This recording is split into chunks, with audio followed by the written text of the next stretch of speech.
19th century in France, some of the most popular organ music ever written was created by composers such as Franck, Saint-Saëns and Widor. But this magnificent music would never have come about were it not for the man who built the organs that inspired it.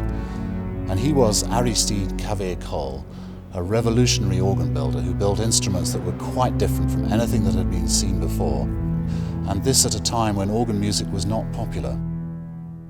When Cavaillé-Coll was born in 1811, the French organ and organ music was in quite a stagnant position, as it had been since the Revolution. When Cavaillé-Coll finished his career, organ music and the organ had been completely renewed. There was an enormous and very prestigious repertoire, and even the music of Bach had been rediscovered, largely thanks to the instruments that Cavaillé-Coll provided.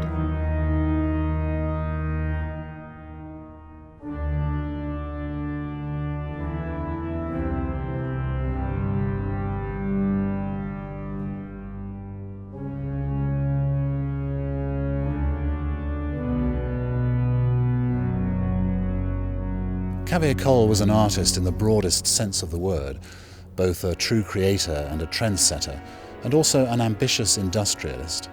He built or rebuilt nearly 500 organs, and all of them to a uniformly excellent standard. If it were necessary to define Cavaillé-Coll's specific genius, I suppose it would be the same congruent genius as in other musical and other creators. It's an expression of form through the content.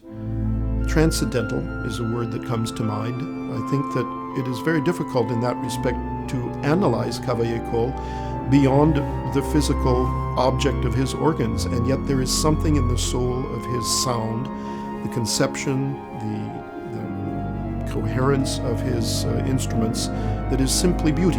And it is, as some have written or said, music personified in the organ. Although not a musician himself, Cavaillé-Coll was very well aware of how important it was that music was played on his instruments, and he personally intervened in the careers of organists and composers to ensure that music was written and performed on his instruments. Cavaillé-Coll worked closely together with the organists of his time. Of course, he listened to them, he took their advice, but when you look at the actual chronology, you would realize that Cavaillé-Coll was there before them. For instance, César Franck, who was one of the greatest names, perhaps the greatest name involved in the creation of these pieces, he was 11 years Cavaillé-Coll's junior. Cavaillé-Coll then provided the musical material for the composers to use, and it might be asked how many organ builders can claim to have inspired such a magnificent repertoire. In this film, we will explain who Cavaillé-Coll was, how he came to create such magnificent instruments, and how he gave rise to a whole new school of organ composition.